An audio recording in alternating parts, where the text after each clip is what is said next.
ओम नमो भगवते वासुदेवाय। जय श्री कृष्णा, राधे राधे। आप सभी भक्तों को दीपावली पर्व की हार्दिक शुभकामनाएं। आज गुरुवार का दिन है। आज इस कथा को सुनने से माता लक्ष्मी की कृपा आप पर सदैव बनी रहेगी। गुरुवार यानी देव गुरु बृहस्पति का दिन। बृहस्पति को बुद्धि और शिक्षा का कारक माना जाता है। आज के दिन बृहस्पति देव की पूजा करने से और व्रत कथा सुनने से मनुष्य की सभी मनोकामनाएं पूर्ण हो जाती है और मनवांछित फलों की भी प्राप्ति होती है। आज के दिन केले की जड़ की विधि विधान से पूजा करें, इससे भगवान विष्णु आपकी सभी मनोकामनाएं पूर्ण करेंगे। तो आइए भक्तों, पूरी श्रद्धा भाव के साथ आज इस कथा को सुनते हैं। बोलिए श्री हरि विष्णु भगवान की। भारतवर्ष में एक राजा राज्य करता था। वह बड़ा प्रतापी और दानी था। वह नित्य गरीबों और ब्राह्मणों की सहायता करता था। यह बात उसकी रानी को अच्छी नहीं लगती थी।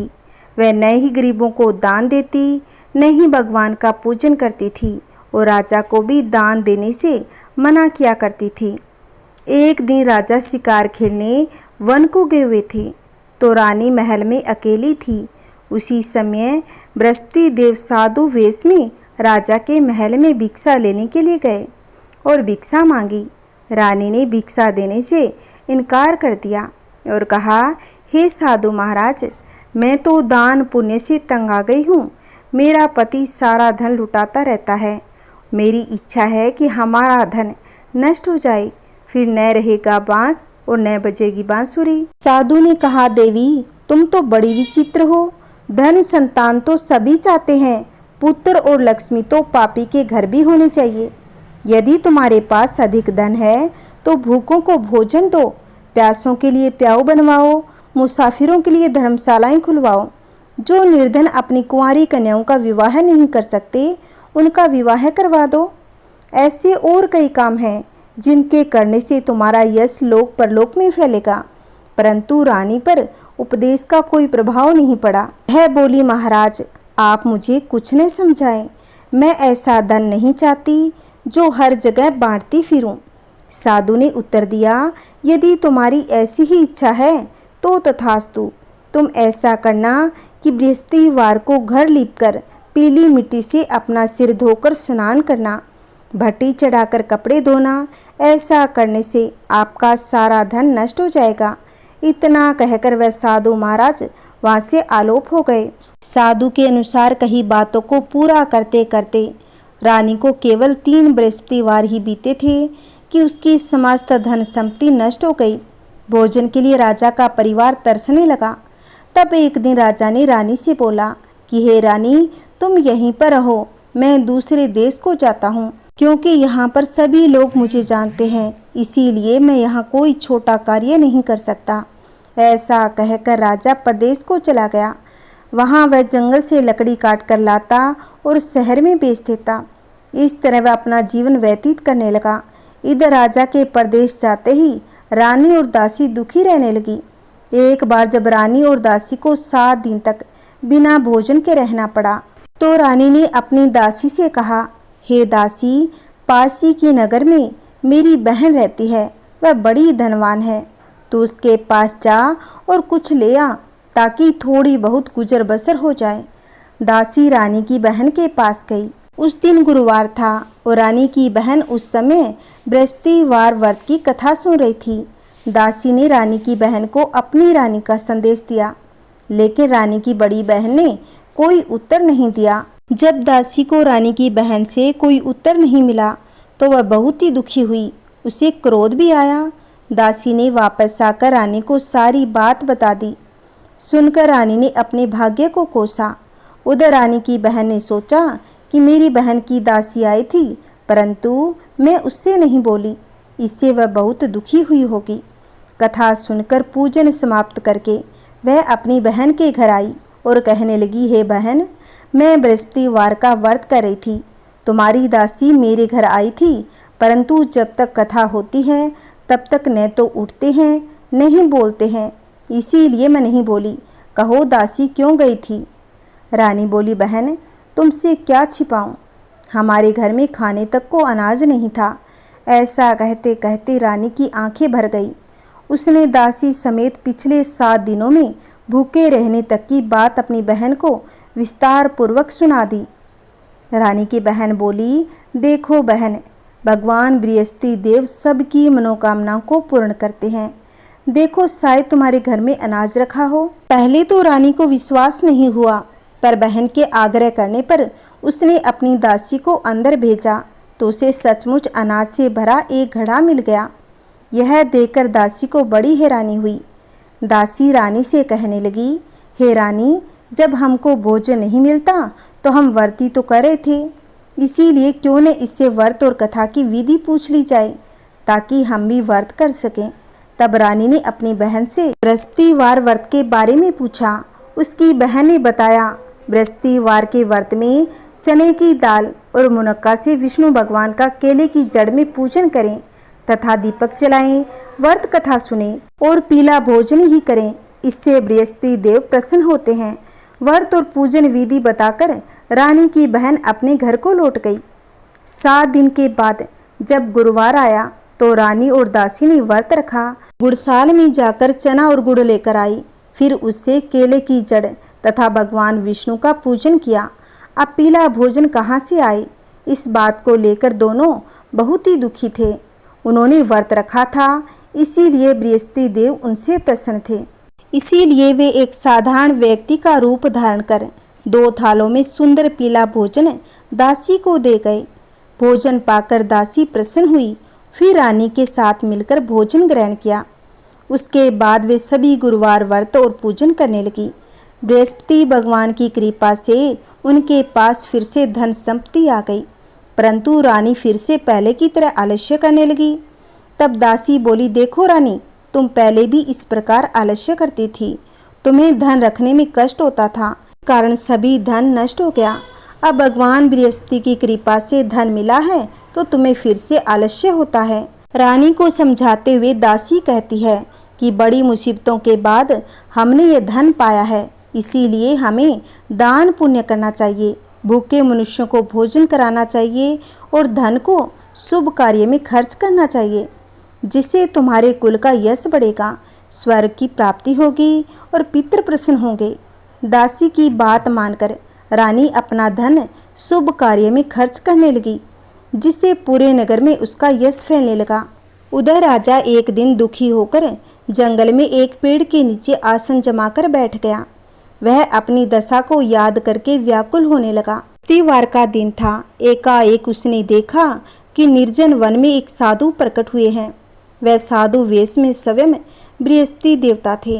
लकड़हारे के सामने आकर बोले, हे लकड़हारे, इस सुनसान जंगल में तू चिंता मगन क्यों बैठा है? लकड़हारे ने दोनों हाथ जोड़कर प्रणाम किया और उत्तर दिया, हे महात्मा जी, आप सब कुछ जानते हैं, मैं क्या कहूँ? यह कहकर रोने लगा और साधु को अपनी आत्मकथा सुनाई। महात्मा जी ने कहा, तुम्हारी स्त्री ने बृहस्पति के दिन बृहस्पति भगवान का निरादर किया है, जिसके कारण रुष्ट होकर उन्होंने तुम्हारी यह दशा कर दी। अब तुम चिंता को दूर करके मेरे कहने पर चलो तो तुम्हारे सब कष्ट दूर हो जाएंगे और भगवान पहले से भी अधिक संपत्ति देंगे।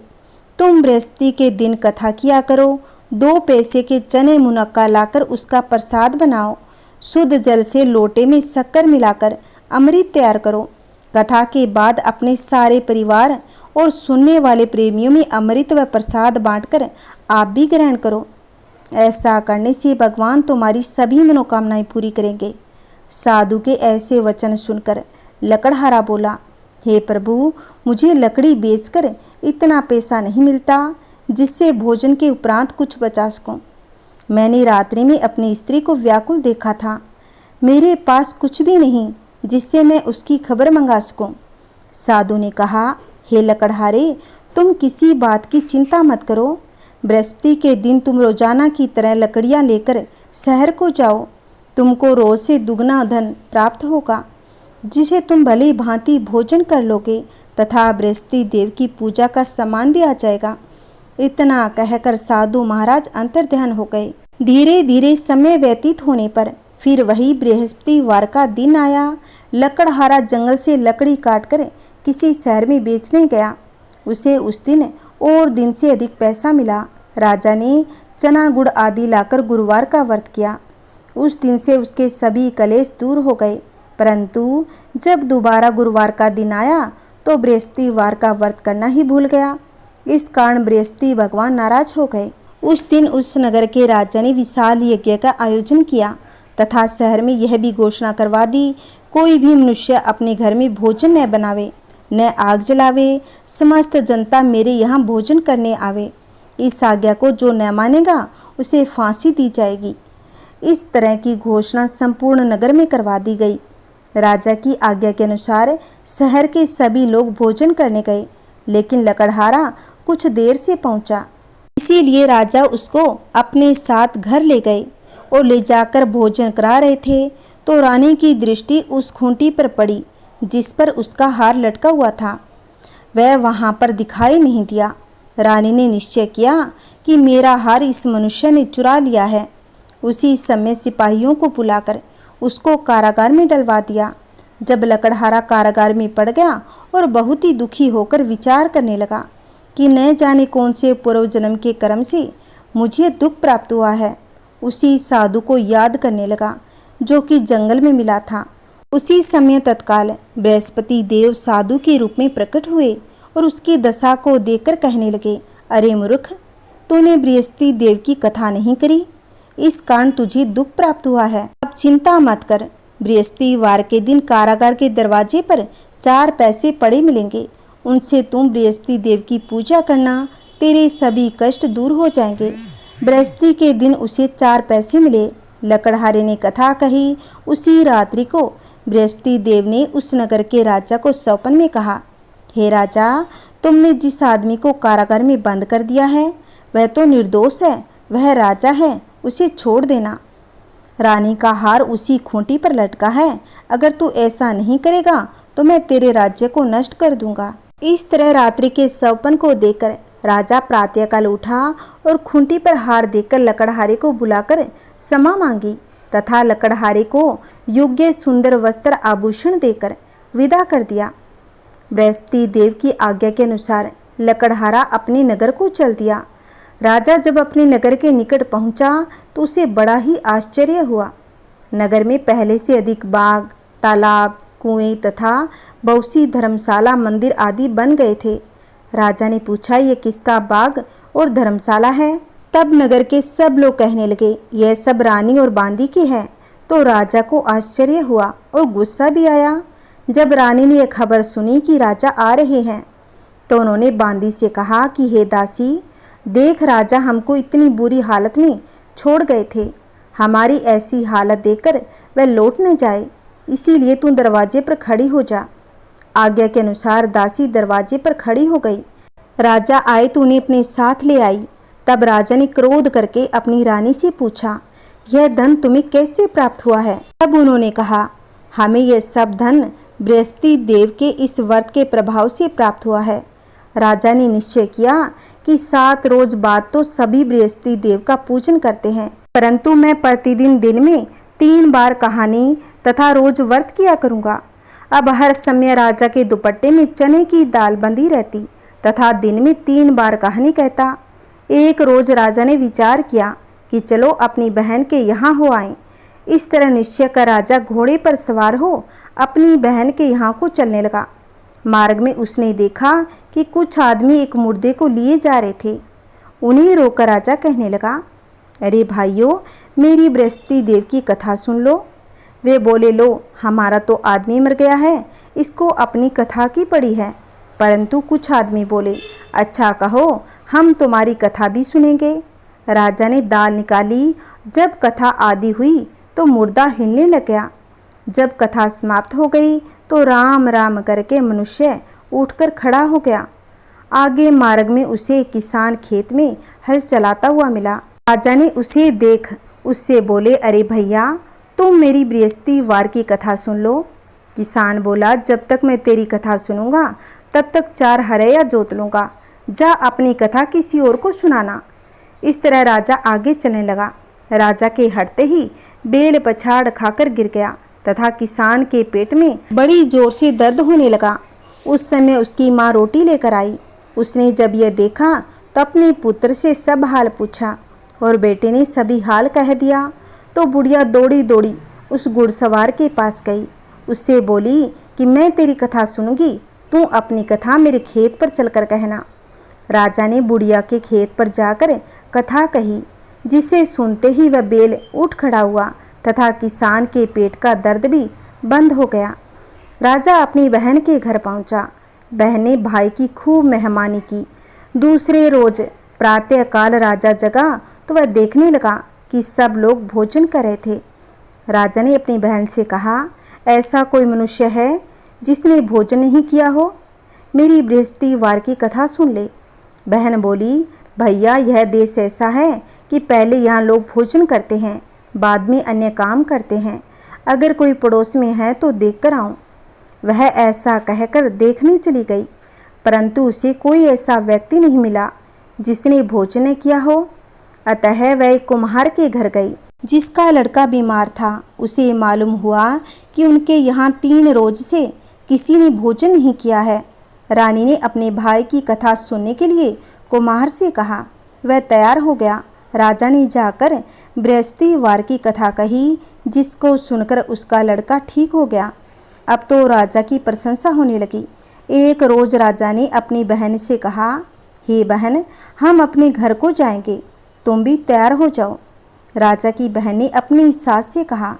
सास ने कहा, हाँ चली जा, परंतु अपने लड़कों को मत ले जाना, क्योंकि तेरे भाई की कोई औलाद नहीं है।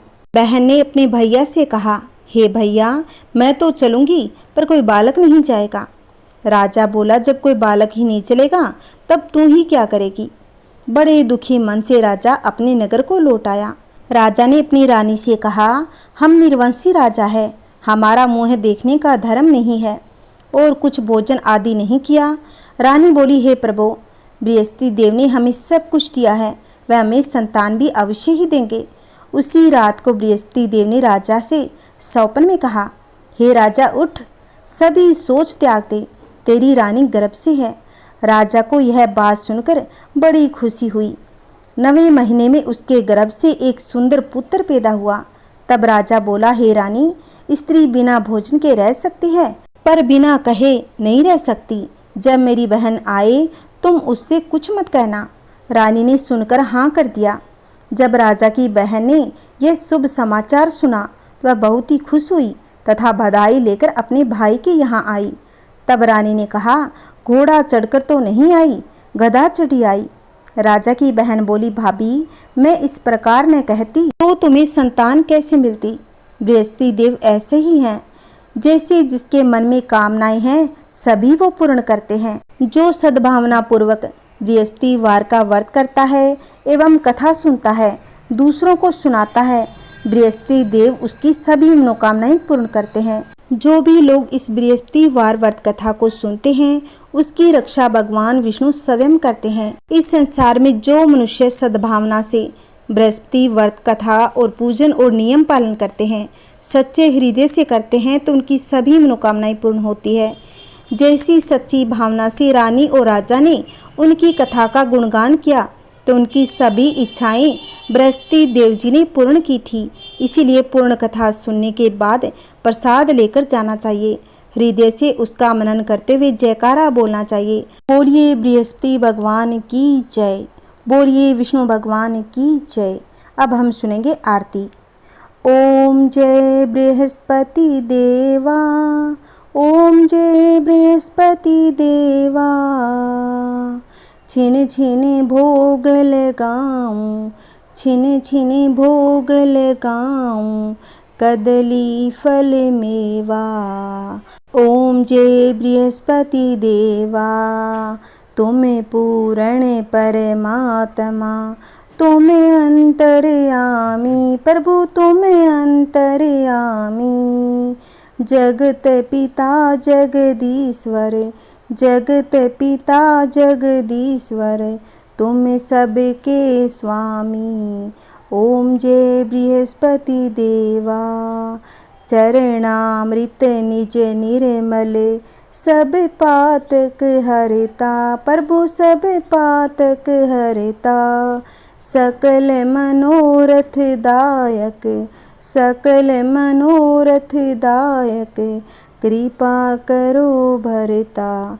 ओम जय बृहस्पति देवा, तन मन धन अर्पण करे। जो जन शरण पड़े प्रभु, जो जन शरण पड़े। प्रभु प्रकट तब हो करे, प्रभु प्रकट तब हो करे। आकर द्वार खड़े। ओम जय बृहस्पति देवा, दीन दयाल दयानिधि। भगतन हितकारी प्रभु, भगतन हितकारी। पाप दोष सब हरता, पाप दोष सब हरता। भव बंधन हारी। ओम जय बृहस्पति देवा, सकल मनोरथ दायक। सब संशय तारो प्रभु, सब संशय तारो। विषय विकार मिटाओ, विषय विकार मिटाओ। संतन सुखकारी। ओम जय बृहस्पति देवा, जो कोई आरती तेरी प्रेम सहित गावे प्रभु, प्रेम सहित गावे। ज्येष्ठानंद मंद सो सो, ज्येष्ठानंद मंद सो सो। निश्चय वह पावे। ओम जय बृहस्पति देवा, ओम जय बृहस्पति देवा, ओम जय बृहस्पति देवा। बोलिए बृहस्पति देव भगवान की जय, बोलिए समस्त देवी देवताओं की जय। जय श्री कृष्णा, राधे राधे। अगर मेरी कथा आपको अच्छी लगी है तो प्लीज़ इस कथा को और लोगों में भी शेयर करें, लाइक करें और कमेंट में विष्णु भगवान की जय अवश्य लिखना। अगर आपने अभी तक मेरे चैनल को सब्सक्राइब नहीं किया है तो प्लीज़ इस चैनल को सब्सक्राइब करें, जिससे आने वाली वीडियो की नोटिफिकेशन आपको मिलती रहेगी। जय श्री कृष्णा, राधे राधे। हर हर महादेव। ओम नमः शिवाय।